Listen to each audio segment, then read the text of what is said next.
I'm Victoria Pearson, but you can call me V. I have been a practicing witch since the dawn of time, and so today we're doing another witchy video. Now, I don't normally do a witchy vlog this close to my last one. It's only been 2 weeks since I showed you my altar last.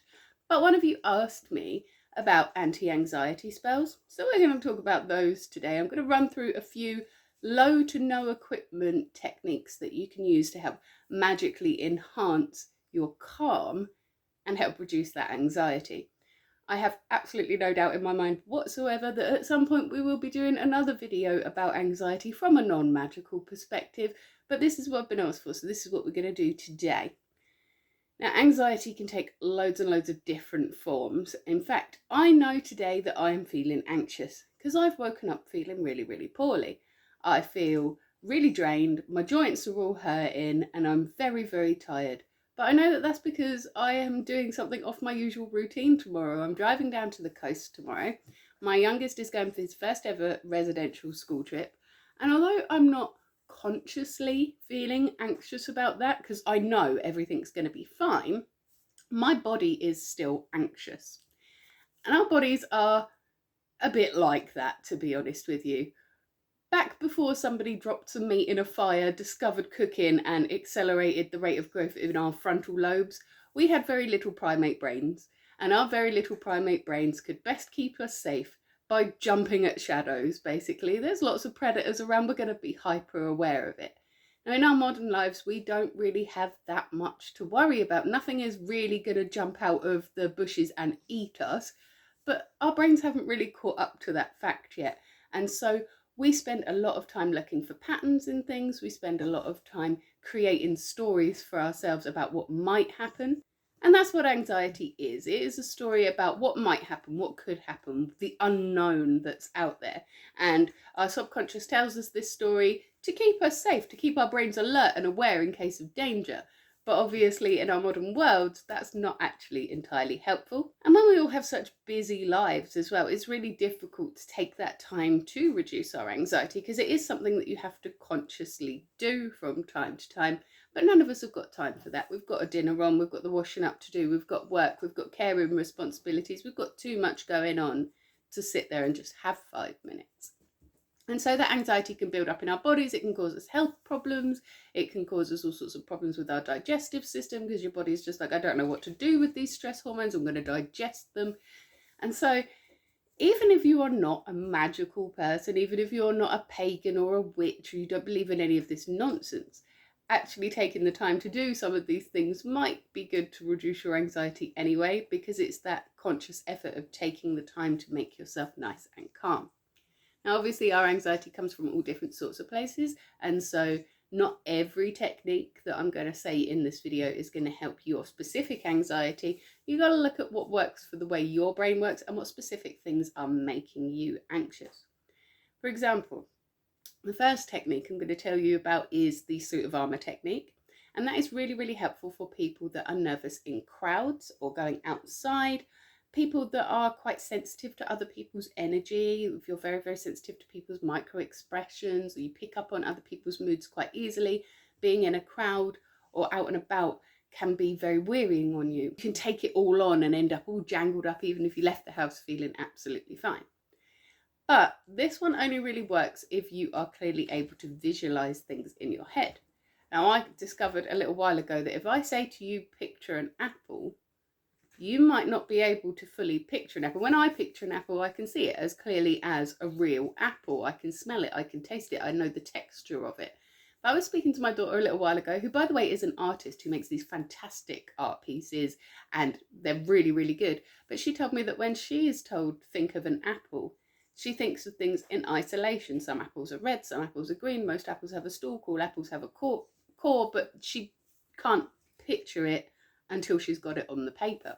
Which surprised me, to be honest. I know that all people's brains work differently, and my mind was blown to discover that some of you don't have a narrator in your head all of the time.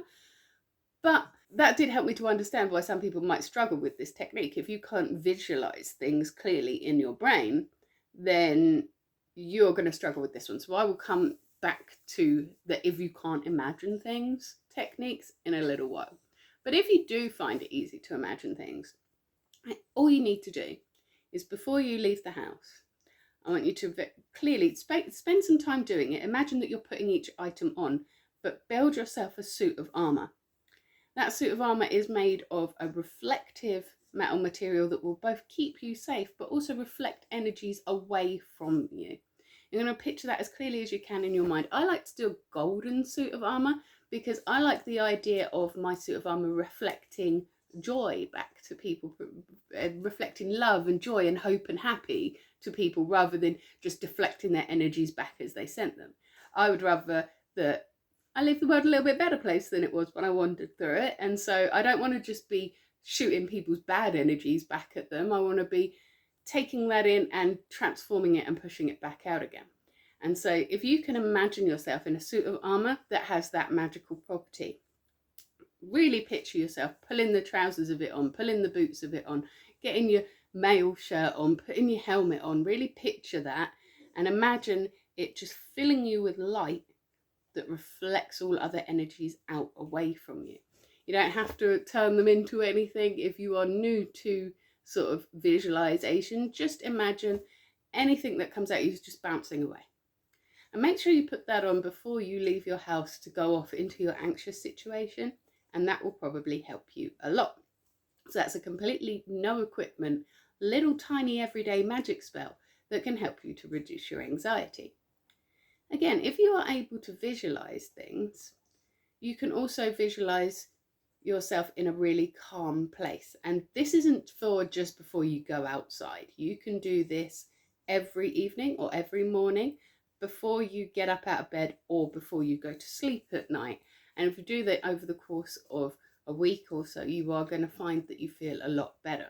So all you need to do is find yourself in a comfortable place. Like I said, I think bed is a really good one because usually we feel safe in bed. It is the place where our brains know that we are okay. That's what allows them to switch off to let us go to sleep. So it is a safe place. It is your space. It is very personal to you. When you're spending so much time in your bed, even if it does feel like you haven't got enough sleep, you are spending about 8 hours in your bed each day, so it's going to be really imbibed with your energy. So it's a good place to be doing it anyway, but you don't have to do it in bed. You can do it anywhere. And you're just going to close your eyes and you're going to imagine somewhere really, really calm. Now for me, that would be the sea. I'm really looking forward to going tomorrow for that reason. And so for me, the ocean is very, very calming. And so I imagine the waves going out and in at the same rate as my breathing. I'm going to bring my breathing to really, really calm space. And I'm going to imagine myself somewhere that is really, really calm, really, really quiet, really, really chill, and everything's good. Now that might not be the sea for you. If you're like scared of water or something, that would be a horrible visualization for you. But you can use the forest, you can use anywhere that makes you feel safe and calm and happy, somewhere that you feel really, really confident. Visualize yourself there if you're able to visualize, and spend a few minutes there just breathing.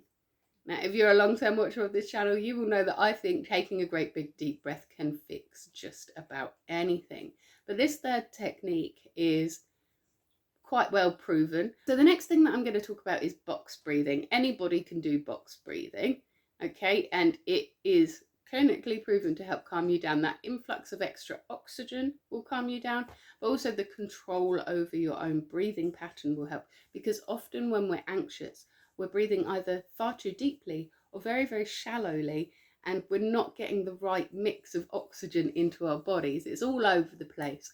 And that makes all of your warning systems turn on, because every cell in your body needs oxygen. So if you're breathing wrong, every little messenger in your body is going to run around saying, switch on the alarms, something is wrong. And that's only going to make you feel worse, because what is wrong is that you're panicking. But obviously when your entire body is saying something's wrong, you're going to panic more. And so box breathing, you can either do it so that you go in for the count of 4, hold for the count of 4, out for the count of 4, hold for the count of 4. And we'll do it like that. Imagine a little line going around a box as you do it. So in 2, 3, 4, hold 2, 3, 4, out 2, 3, 4, hold 2, 3, 4. But when I do it evenly like that, I get lightheaded, and so I don't think that quite works for me. I prefer to do, especially when I'm in a panicked breath, especially when I'm feeling like very overwhelmed by things, I prefer to do in for 4, hold for 2, out for 6, hold for 2. And I think that that is very helpful when you are breathing very shallowly, because you may well have too much oxygen. So if you start going lightheaded, try that one instead. We'll do it together now. So in 2, 3, 4, hold 1, 2, out 2, 3, 4, 5, 6, hold 1, 2, in 2, 3, 4, hold 1, 2, out 2, 3, 4, 5, 6. And that one already made me feel calmer. When you're doing those sorts of breathing exercises, you might then notice other areas of tension in your body. For me, it's very much my shoulders. When I'm very, very stressed, my shoulders creep up and I end up like this. And consciously lowering my shoulders, bringing them back and down, which is something that I learned in physio with my shoulder injury, but bringing my shoulders back and down helps to unlock my spine, helps to make it feel like I'm less sort of tensed up, because as above, so below works for ourselves as well. If your brain is stressed, your body will produce symptoms of stress. But also, if your body is all stressed, then your brain will start to find reasons why it's stressed, and you will end up very stressed, very anxious. So we're making a conscious effort whilst we're doing that breathing to make sure that we're relaxing each of the areas of our body that we are holding tense. For a lot of people, that is shoulders, but it can also be your jaw if you're clenching a lot. If you're waking up with soreness here, or you're getting a lot of dental problems, it might be that you're clenching your jaw or grinding your teeth in your sleep because you are stressed. So make a real conscious effort to just relax your jaw, lower your shoulders down, maybe roll your neck around so that you're not holding all that stress in there. And the more relaxed feeling that you can make your body feel, the more it's going to trick your brain into thinking that you're perfectly chill and fine. So that's one that absolutely anybody can do. You don't need any equipment apart from your own lungs and your own body, and it is something that you can take a second to do anywhere. You can do it in a lift. You can do it while you're driving, maybe keep your eyes open if you're doing that. You can do it at work, you can do it just before you wake up. You can do it after brushing your teeth as part of your morning routine, just to really relax that body. Take those few deep breaths and know that you have got this, okay? That is something that I do often. In fact, when I broke down in my car the other day, before I even got out, did some box breathing. Try not to swear at my car. And it worked out okay. So if I had got really, really stressed about it, that would have been completely wasted energy that I could have used on something else. Instead, it all turned out fine. The anxiety that I had about it was just a story I was telling myself about, oh, I'm never going to be able to get home and my car's going to be a write-off, and blah, blah, blah. It was fine. It just needed a little part. It was okay. And I was really, really glad that I didn't waste all of my energy on that, because when I got home, I was very tired from the stress of it. But I was able to wind down and go to sleep quite quickly because I'd made that conscious effort to not get stressed. So really, breathing is the best thing that you can do. Now, I realised I said that this would be a witchy video, and so far I've told you things that are not really that witchy at all. So here's a few more witchy things. Crystals. I like crystals, not everybody does. I do. My favourite is amethyst. That's my birthstone. It's also a really, really calming stone to have around your person. Rose quartz is great for self-love, which is an excellent counter to anxiety, but it is also really good anti-anxiety piece in and of itself. And also tiger's eye can really help boost your confidence. And so if you can get hold of any of those, keep them in a little sachet in your pocket, in your handbag, under your bed, under your pillow, in your underwear drawer, anywhere that is really full of your energy. If you can't carry it on your person, that is going to help with that. Now, if you're buying new crystals, they can get really expensive. And so I always recommend that people go to an aquarium shop where they sell pet fish, because they've got all of those crystals and every other kind as well, readily available to buy for a fraction of the price of where you can get them from witchy shops and hippie shops and things like that. They are much, much cheaper to buy from an aquarium shop, and they're exactly the same thing. And the really good thing about that is that most of the crystals that you buy in an aquarium shop will be perfectly safe to use with water. There are one or two crystals that you can't put in the water. They will dissolve, and the residue that it leaves behind can be quite toxic. And so always make sure that you check before you throw your crystals in your water. But amethyst and rose quartz and tiger's eye, as far as I'm aware, please double check. As far as I'm aware, they're perfectly fine in water, so I often put them in my bathtub with me while I'm having a bath, because that just helps me feel more secure, more grounded, more calm again. I like a nice hot bath as a way of relaxing, and so it just sort of doubles that relaxing power for me. But you can just carry them around with you. You can put them in a little bag, you can put them in your bra, you can put them under your pillow, and that energy will follow you around. But like I say, if you're buying new ones, you're going to want to cleanse them first. There's lots and lots of different ways to do that. The easy, lazy witch girl method that I use is run them under the tap and give them a little kiss. Tell them what they're for. Like, you're here to help me stop being anxious. You're here to help me be more calm. You're here to help me face crowds. You're here to help me feel more confident when I'm public speaking. Let them know what they're for. That's all they need. They don't need anything else. If they start to lose some of their power, do it again. And that is as effective as any other complicated crystal cleansing ritual that you are ever going to find. Just run them under the tap, it's fine. If you're not really into crystals, if they're not really your thing, you've got, you don't like the idea of crystals, you don't like tumbled crystals, or, you think they're too expensive, you can do that with just a stone that you find out on the ground, and it will be just as powerful because you have sought it out, you've found it. Go for a walk and say, I want to find my anxiety stone just before you go. And then when you're out and about, you will find it. You will be drawn to it. Find one that feels comforting in your hand so that you can play with it in your pocket if you want to. And just like with the others, run it under the tap, give it a kiss, tell it what it's for, and it will treat you just as well as any other crystal. Now, some of these crystals, obviously, they have inherent qualities, inherent properties that are supposed to help you. But there is no magic as powerful as the magic that you make for yourself. So a garden stone or a pine cone or a little conker that you've found, if that brings you some comfort, if you tell it that that's what it's for, if you imbibe that with your energy, it will work just as well for you as a shiny pretty crystal from a little witch shop. It really doesn't matter what your stone looks like. What matters is its energy. And if you find it when you're looking for an anti-anxiety stone, it's going to be the right energy for you. So it'll be fine. Now, this last one is a bit more witchy, and it is a bit more suitable for people that don't have that visualization brain. If your brain just can't picture things, then you're not going to be able to picture your suit of armor very easily at all. But this one will work for you much better. So you're going to get yourself a candle. And I'm going to say to you, like I say every time we're playing with fire on this channel, please don't burn your freaking house down, okay? Watch your candle.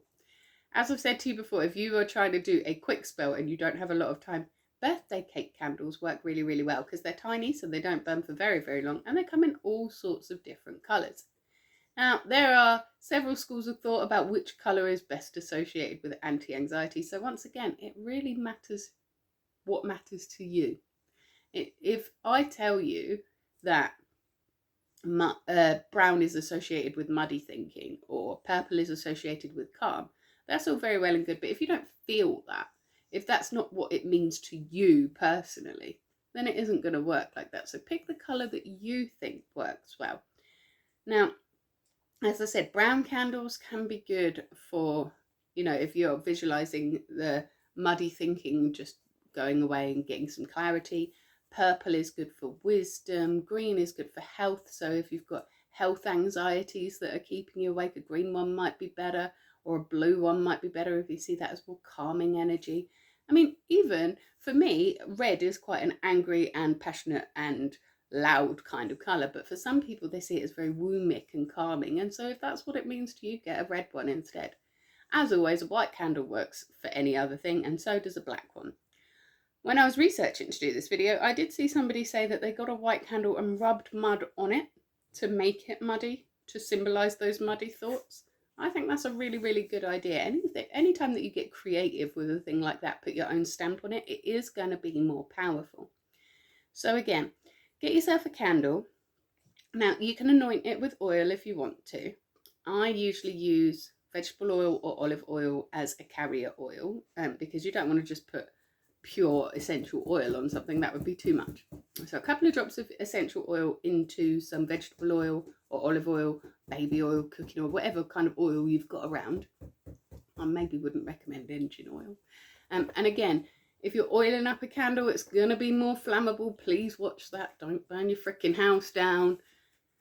We're going to get that oil and we're going to anoint our candle with it. You can add essential oils to this. It does not matter which one.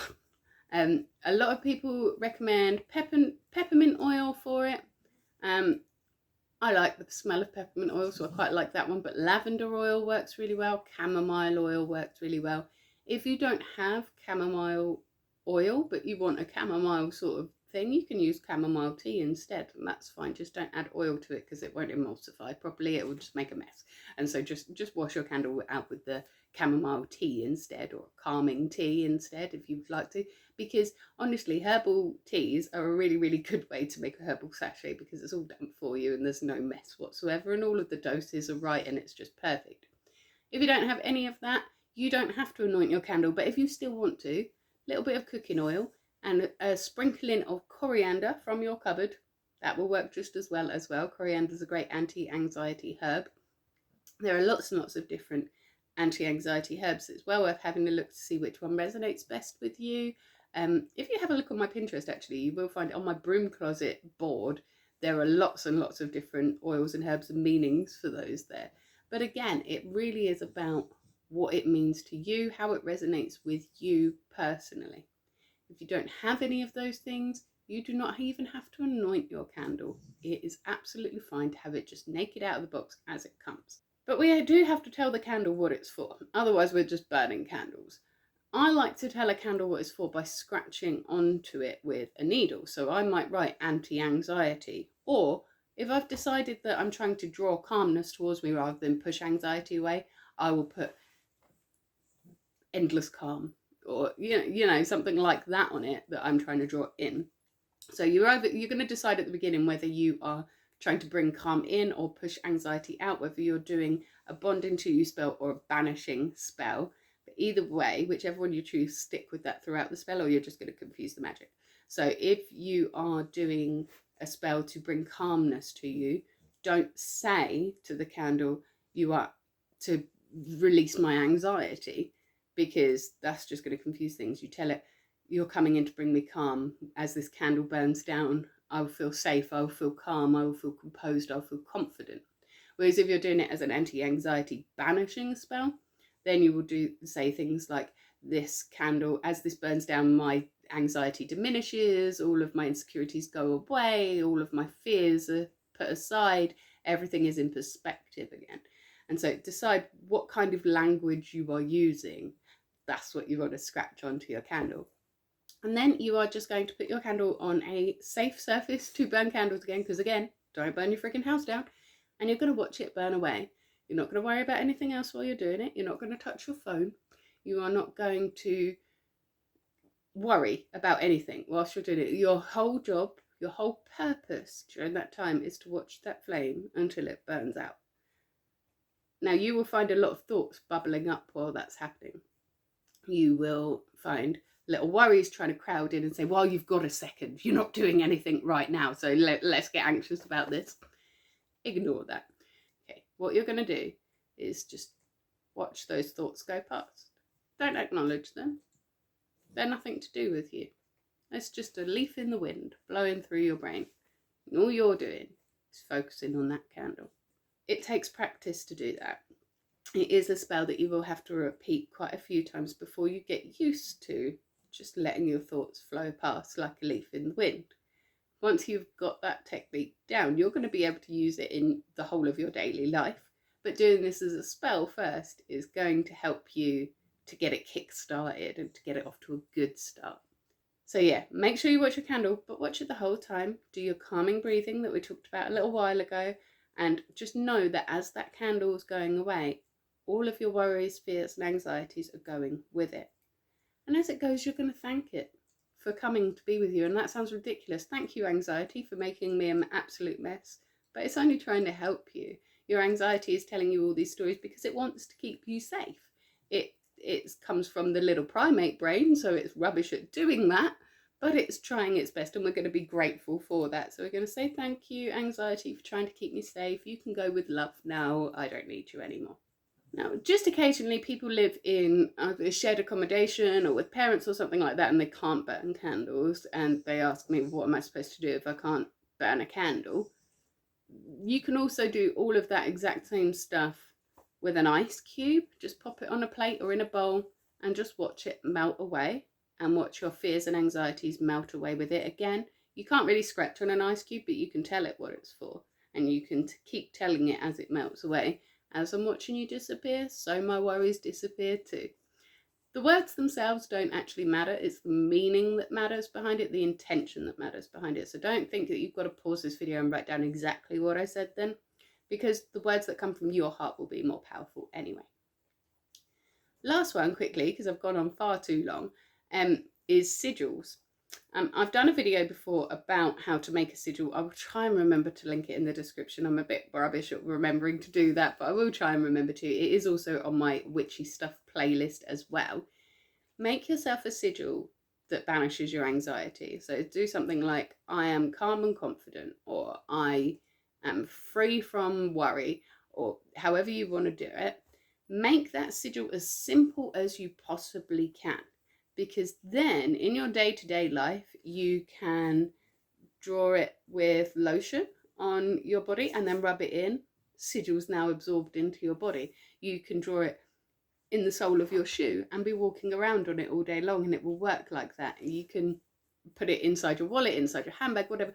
I love sigils for that reason, because nobody outside of you needs to know what it is, what it's for. It can be very, very subtle, and it's something that you can just make with a pen and paper.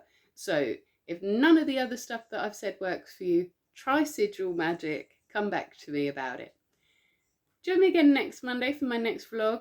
I might be showing you some stuff at the coast, but it does look like it's going to absolutely pour with rain the entire time I'm there, so that isn't the most fun, but we'll make the most of it anyway. I will do another follow-up video on anxiety with a less sort of witchy focus in the future, because that is something that I also struggle with. It is something that is worth going through some techniques about, but I have completely run out of time to do it in this video today. We will talk anti-anxiety from a non-witchy perspective another time. If you can't wait till Monday to see me again, I will be here every single morning, taking a great big deep breath in your shorts. Well worth joining me for that if you do suffer from anxiety, because getting into the habit of doing that great big deep breath in the morning is going to make you feel better and better the longer that you do it for. I will also be here for a Witchy Wednesday intuitive card reading, and I might be showing you some shots of the beach if I manage to see it through the rain as well. Until then, you have yourself a magical week.